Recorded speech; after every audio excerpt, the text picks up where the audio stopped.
Bonjour et bienvenue pour l'essai de l'Aprilia Caponor 1200 Rally. Elle a l'air d'une baroudeuse avec tout son équipement.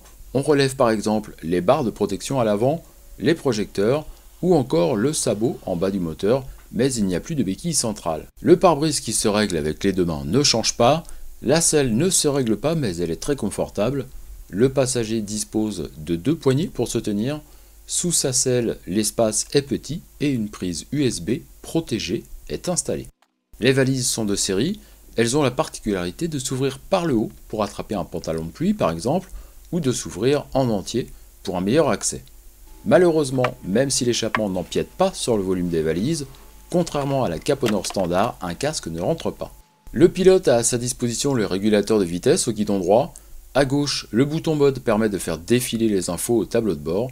Elles sont nombreuses, mais pour une moto de tourisme, il manque tout de même la température ambiante ou l'autonomie restante par exemple, avec le réservoir de 24 litres qui est inchangé. Notre Caponor Rally adopte des suspensions à réglage électronique ADD qui jouent sur l'avant et sur l'arrière. On règle tout ceci depuis le tableau de bord avec les deux boutons à gauche, le contrôle de traction d'abord, puis les suspensions. On peut comme ici rester en mode automatique pour que la machine se débrouille, mais il n'y a pas de mode sport ou touring par exemple. À la conduite, on ne retrouve pas le flou sur le train avant des premières générations, c'est corrigé depuis pas mal de temps. On a par contre un peu de plongée à la prise des freins, et rentrer sur les freins peut surprendre. La raison est simplement que ces suspensions gomment quasiment tout. On est sur un tapis volant, c'est-à-dire qu'on ne ressent que très peu le revêtement. L'avant n'est pas incisif, mais le comportement reste correct. Si on ajoute à ce confort de suspension celui de la selle, la sensation de survoler l'asphalte est très différente de ce qu'on trouve chez la concurrence.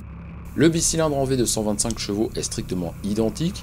Il s'utilise à partir de 3000 tours par minute, mais surtout au-delà de 7000 tours par minute, pour garder une certaine tonicité, ce qui engendre une consommation un peu élevée et une sonorité assez présente. Il ne faut pas hésiter à tirer sur ce gros bicylindre, ce qui est un peu dommage pour un gros twin. Quoi qu'il en soit, la Caponor permet de se balader tranquillement à bonne allure, c'est là qu'elle est la meilleure et qu'on apprécie finalement l'étonnant travail des suspensions, ainsi que le freinage complet, qui évite de malmener l'équipage. La Caponor Rally est une Caponor mieux équipée qui se destine tout particulièrement à un usage routier. Certes, les jantes à rayons acceptent des tailles de pneus TT, mais ce n'est clairement pas le but. C'est sur la route que cette Aprilia dévoile ses atouts avec un excellent niveau de confort et une bonne protection sauf pour le pare-brise, même en position haute. On regrette quelques équipements manquants, mais le surplus d'équipements de série la replace face à une concurrence richement dotée et à un tarif du coup assez proche. Les suspensions ADD sont à l'appréciation de chacun, tout dépend de sa conduite et de ce qu'on privilégie. On peut hésiter avec les R1200 GS, avec les suspensions ESA, ou la KTM Adventure 1190, plus les suspensions EDS. De notre côté, on aime bien le confort global pour l'équipage, l'équipement plus riche, la prise USB de série, on aime un petit peu moins la selle qui est assez large et non réglable, le tableau de bord peu complet et le moteur pointu pour un trail GT. On termine avec la fiche technique de cette Aprilia Caponor Rally. Deux choses à relever, d'abord la selle qui n'est pas réglable et le poids qui est tout de même important. Voilà, c'est terminé pour l'essai de cette Caponor Rally. Bonne route à tous et à bientôt.